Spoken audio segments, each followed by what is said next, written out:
The great political leader Chekkilam Srinivasarao గారి కోడలండి. మేము ఇక్కడ 8 రోజుల నుంచి క్యాంపెయినింగ్ చేస్తున్నామండి. డే బై డే చాలా ఇంప్రూవ్మెంట్ కనిపిస్తుంది. ఓటర్లలో కూడా వెళ్ళిన ప్రతి చోట కూడా మా మామయ్య గారిని గుర్తు చేసుకుంటున్నారు. చాలా మంది చెక్కిలం శ్రీనివాసరావు గారి నుంచి మేము సహాయం పొందామమ్మా, తప్పకుండా ఆయనకే మేము ఓటేస్తాం, ఆయనకి రుణం తీర్చుకునే ఛాన్స్ ఇప్పటికి వచ్చింది మాకు అని అంటున్నారండి. ఈ మాటలు మాకు బలాన్ని చేకూరుస్తున్నాయి.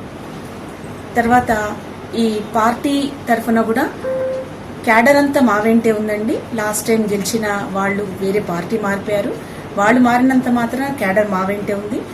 కేసీఆర్ గారు చేసిన పథకాలు అవన్నీ కూడా మాకు అన్నీ అందాయి. కాబట్టి మేము తప్పకుండా కేసీఆర్ గారు వెంటే ఉంటాం, కారు గుర్తుకే ఓటేస్తామని అందరూ చెప్తున్నారండి, అందరూ బలపరుస్తున్నారు.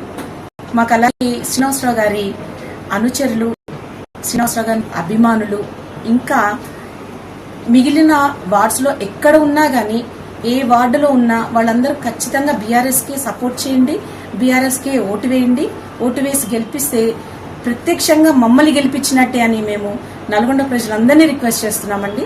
వెళ్ళిన ప్రతి చోట రిక్వెస్ట్ చేస్తున్నాం, వాళ్ళు తప్పకుండా ఓటేస్తామంటున్నారు. మా 48వ డివిజనే కాకుండా వేరే డివిజన్స్ లో ఉన్న ప్రతి ఒక్క చెక్కిలం కుటుంబం అంటే తెలిసిన వాళ్ళు, చెక్కిలం శ్రీనివాసరావు గారు అంటే తెలిసిన వాళ్ళు, అభిమానులు అందరూ మాకు ప్రోత్సాహాన్ని ఇస్తున్నారు. తప్పకుండా మీకే మేము ఓటేస్తాం, సపోర్ట్ చేస్తామని, భారీ మెజారిటీతో గెలిపిస్తాం మిమ్మల్ని అని అందరూ మాకు మీకే అండదండలుగా ఉంటాం, మేము సహాయంగా ఉంటాం అనేసి వాళ్ళు భరోసా ఇస్తున్నారు. ఇందరి భరోసా చూసిన తర్వాత మాకు ఆల్మోస్ట్ గెలిచేశామన్న హామీ అందరు ఇస్తున్నారు.